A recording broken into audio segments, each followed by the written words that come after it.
This is Julie Callista, editor for Advanced Materials and Processes magazine here at Heat Treat 2011.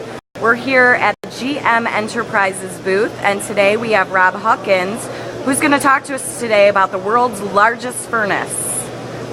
We're in the process of installing a large vacuum furnace that is 138 inches wide by 60 inches high by 270 inches deep. We got several pictures of it here in our booth, and this is in current production right now and being installed.